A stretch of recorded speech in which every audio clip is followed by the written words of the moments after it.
शेर की तरह बदलने वाली पप्पी। एक जंगल था। उस जंगल में एक साधु आश्रम का निर्माण करके वहीं पे ध्यान में लीन रहता था। किसी के भी मदद मांगने पर हमेशा मदद करता। उनकी इस अच्छाई को सारे जानवरों ने जान लिया। हर तरह के जानवर आश्रम में आकर खुशी से खेलते थे। और तो और जंगली जानवर भी बाकी के पालतू जानवरों से मिलजुल कर रहते थे। एक दिन उस साधु के आश्रम में न जाने कहां से एक पप्पी आई और उस साधु को वह बहुत प्यारी लगने पर वह पालने लगा। एक दिन पप्पी आश्रम से बाहर आकर जंगल में कुछ दूर तक गई। ऐसे अकेले जा रहे पप्पी को एक चीता ने देखा। तुरंत उसके पीछे पड़ गया। पप्पी जल्दी जल्दी भाग के साधु के पीछे छुपकर अपने डर का कारण बताया। तब उस साधु ने पप्पी को अपनी शक्ति से उसे चीता के रूप में बदल दिया। अब चीता बनने वाला पप्पी फिर से जंगल में गई। इस बार उसके पीछे एक बाघ पड़ा। वह फिर से साधु के पास जाकर मदद मांगी। तब साधु ने उसे बाघ की तरह बदल दिया। उस रूप से जंगल में जाने वाली पप्पी को एक जंगली हाथी ने उसका रास्ता काटा। तो इस बार साधु ने तो उसे शेर ही बना डाला।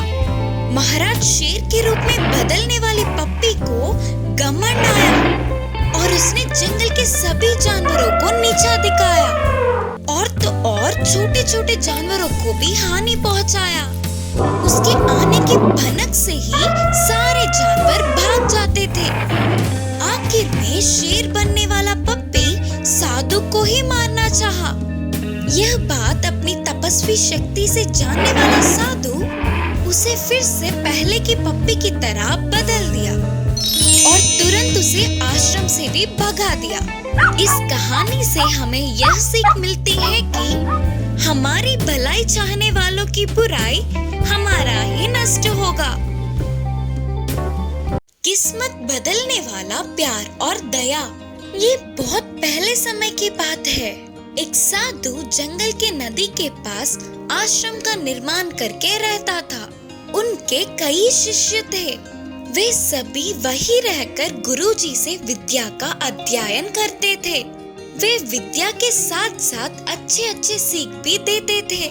उस साधु के सभी शक्तियों में से एक अद्भुत शक्ति था कि वे मनुष्यों की किस्मत जान सकते थे। उन शिष्यों में एक 10 साल का बच्चा भी था। एक दिन साधु ने उस बच्चे की शक्ल को देखा तो उन्हें उसकी भविष्य का पता चल गया। उस बच्चे की आयुष्य पूरा होने को था और बस कुछ ही दिनों में वह मरने वाला था। गुरुजी को उस बच्चे को देखकर बहुत दुख हो रहा था। वह बहुत ही अच्छा बच्चा था। ऊपर से सब कुछ एक ही बार में याद करने वाला था। न जाने क्यों अच्छे को ही वह भगवान जल्दी अपने पास बुला लेता है करके सोचता हुआ अंदर ही अंदर रोने लगा। मरने से पहले वह बच्चा अपने माँ बाप के पास होगा तो ठीक होगा करके उन्हें लगा। इसीलिए साधु ने उस बच्चे को बुलाकर कहा, बेटा अब थोड़े दिनों के लिए छुट्टी लेकर अपने घर जाओ। जितने चाहे उतने दिन अपने माता पिता के साथ खुशी से बिताना। वापस आने की कोई जल्दबाजी मत करना करके समझाते हुए घर भेजा। विद्या को बीच में छोड़ के जाना नापसंद होने पर भी गुरुजी के कहने पर उन्हें ना बोल पाते हुए बच्चा घर लौटने लगा। रोज रोज भारी हो रहे थे। शिष्यों को विद्या बोध करने पर भी वह साधु उसी बच्चे को याद कर कर दुखी होते थे। गुरुजी में आए हुए इस परिवर्तन को शिष्यों ने ध्यान दिया पर उन्हें कुछ पता नहीं चल पाया। ऐसे 3 महीने बीत गए। गुरुजी ने सोचा कि वह बच्चा तो मर गया होगा। अचानक एक दिन साधु पहाड़ी पे बैठकर नीचे देख के चौंक गए क्योंकि वह बच्चा वापस आश्रम आता दिखा।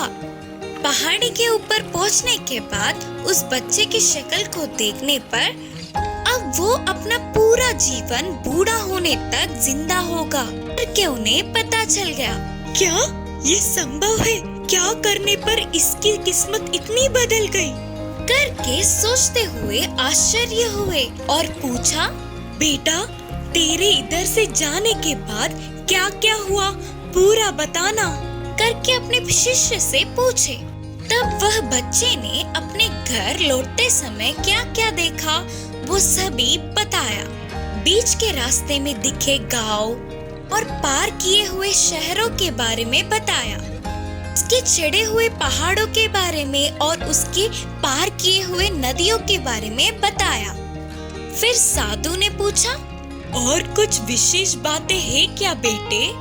फिर शिष्य ने याद करते हुए कहा, एक बार मुझे एक तालाब को पार करना था गुरुजी।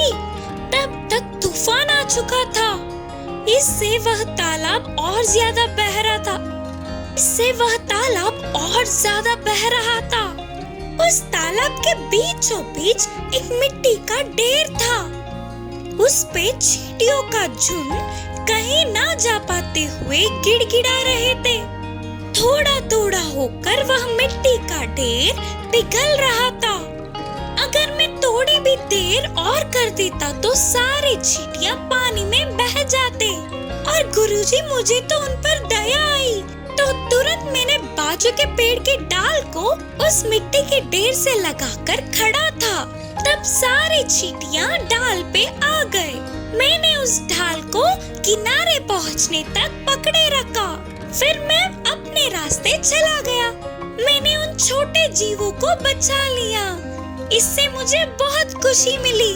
तब साधु सोच रहे थे कि अच्छा, तो ये कारण है, इसीलिए देव देवताओं ने इसका आयुष्य बढ़ाया।